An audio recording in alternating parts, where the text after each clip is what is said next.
Assalamualaikum dan salam sejahtera. Pembelajaran pada hari ini bab 7 tenaga dan kuasa, topik 7.3 prinsip keabadian tenaga. Roller coaster adalah permainan yang sangat menyeronokkan dan mengujahkan. Permainan ini melibatkan perubahan bentuk tenaga, dan permainan ini juga paling mudah digunakan untuk menerangkan apa itu prinsip keabadian tenaga. Prinsip keabadian tenaga menyatakan tenaga tidak boleh dicipta atau dimusnahkan, tetapi hanya boleh berubah-ubah bentuknya. Sistem ayunan seperti ayunan bandul ringkas dan ayunan spring berbeban sentiasa mengalami perubahan bentuk tenaga. Contohnya, tenaga keupayaan graviti, tenaga keupayaan kenyal, dan tenaga kinetik. Mari kita lihat perubahan bentuk tenaga yang berlaku dalam ayunan bandul ringkas. Oke, lihat pada gambar raja ini. Oke, sebelum kita mulakan, bentuk tenaga yang terlibat dalam prinsip keabadian tenaga ayunan bandul ringkas ada dua, yaitu yang pertama tenaga keupayaan graviti. Oke, ini kita ringkaskan sebagai TUG. Oke, tenaga yang kedua ialah tenaga kinetik. Oke, kita ringkaskan sebagai TK. Oke, lihat pada ladung bandul ini. Pada kedudukan X, sebelum ladung dilepaskan, tenaga keupayaan graviti adalah paling maksimum.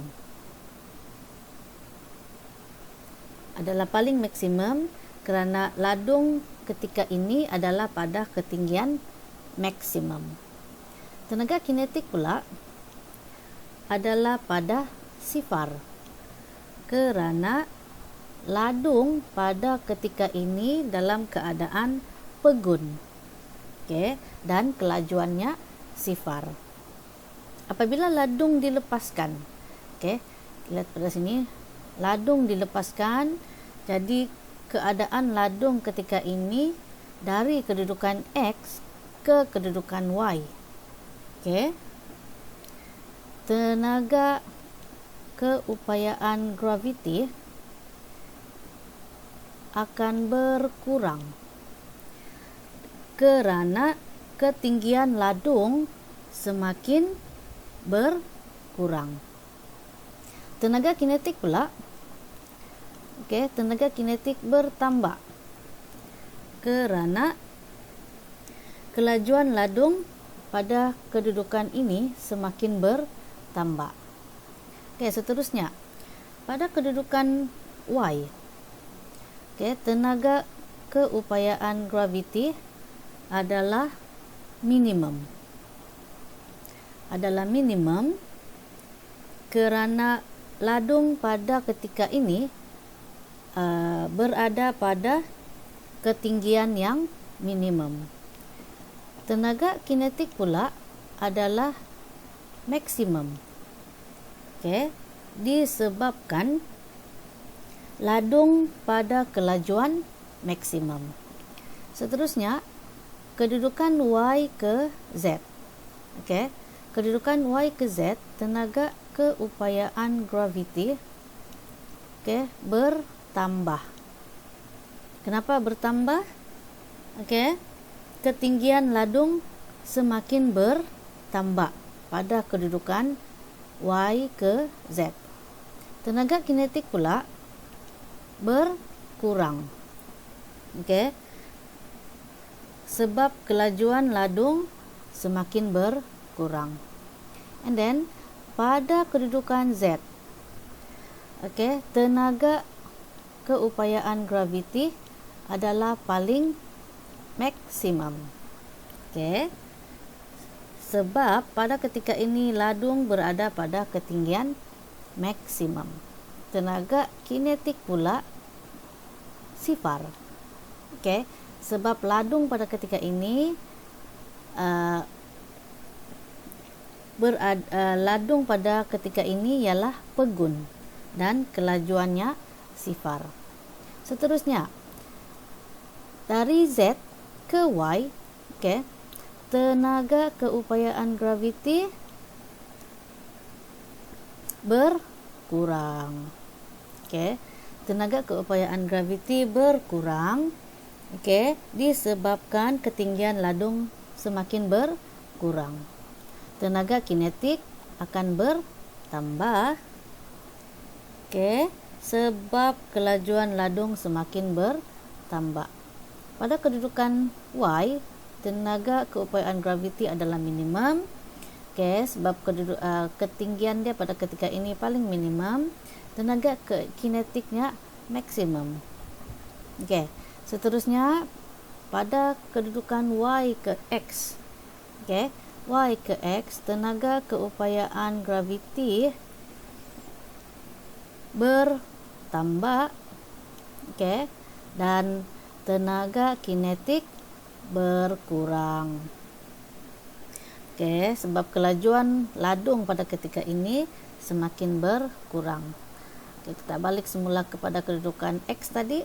Tenaga keupayaan graviti pada maksimum sebab kedudukannya paling maksimum, paling tinggi, dan tenaga kinetik balik semula kepada sifar sebab dia dalam keadaan pegun.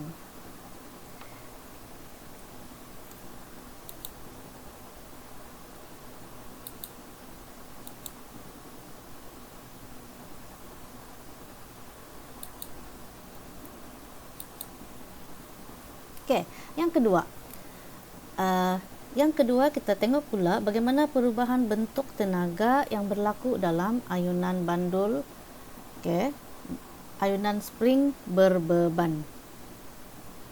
Okay, ini penerangan tadi Ini penerangan untuk ayunan bandul ringkas tadi. Okay, kita teruskan pula kepada yang kedua, ayunan spring berbeban. Okay. Lihat pada gambar raja ini ialah spring, okay, dan dia ada bebannya. Garisan Y ini ialah kedudukan keseimbangan. Okay. Mari kita tengok bagaimana perubahan bentuk tenaga untuk ayunan spring berbeban. Okay. Pada kedudukan X di bahagian sini, okay, pada kedudukan X, okay, sebelum itu bentuk tenaga yang terlibat ialah tenaga keupayaan kenyal. Okay, kita bagi contoh, kita bagi ringkasan TU. Okay. Okay. Dan yang kedua ialah tenaga kinetik TK. Okay. First kita lihat pada kedudukan X di sini. Okay, pada kedudukan X, tenaga keupayaan kenyal adalah pada maksimum. Pada maksimum sebab spring pada kedudukan X ini adalah yang dalam keadaan paling teregang. Okay. Tenaga kinetik pula adalah sifar sebab spring pegun. Okay. Seterusnya, ini sorry tadi salah. TUK maksimum X, TUK maksimum, tenaga kinetik sifar. Next, pada kedudukan X ke Y, okay, X ke Y tenaga keupayaan kenyal berkurang. Tenaga keupayaan kenyal berkurang disebabkan spring semakin kurang teregang. Tenaga kinetik pula bertambah disebabkan kelajuan spring semakin bertambah. Next, pada kedudukan Y, tenaga keupayaan kenyal minimum. Disebabkan spring pada ketika ini berada pada kedudukan keseimbangan. Tenaga kinetik pula adalah maksimum. Kelajuan spring pada ketika ini adalah paling maksimum. Next, dari Y ke kedudukan Z, dari Y ke kedudukan Z, tenaga keupayaan kenyal akan bertambah disebabkan spring pada ketika ini semakin termampat. Dan tenaga kinetiknya berkurang. Pada kedudukan Z, tenaga keupayaan kenyal adalah maksimum.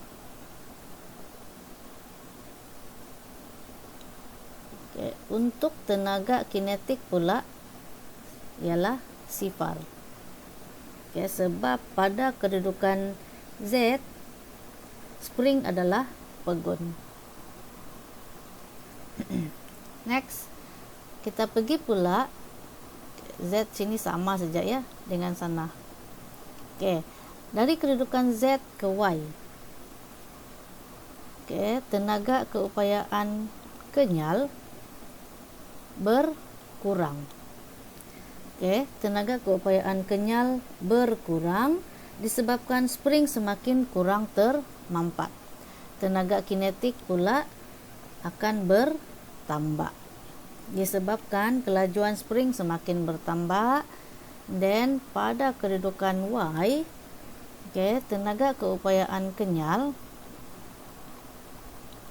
minimum disebabkan spring pada ketika ini berada pada kedudukan keseimbangan, dan tenaga kinetik pula adalah paling maksimum. Kelajuannya pada ketika ini adalah paling maksimum. And then yang terakhir, apabila dari kedudukan Y ke X, tenaga keupayaan kenyal akan bertambah disebabkan spring semakin teregang. Tenaga kinetik akan berkurang disebabkan kelajuan spring semakin berkurang. Dan balik semula pada kedudukan X, tenaga keupayaan kenyal pada maksimum sebab dia paling teregang, dan tenaga kinetik sifar.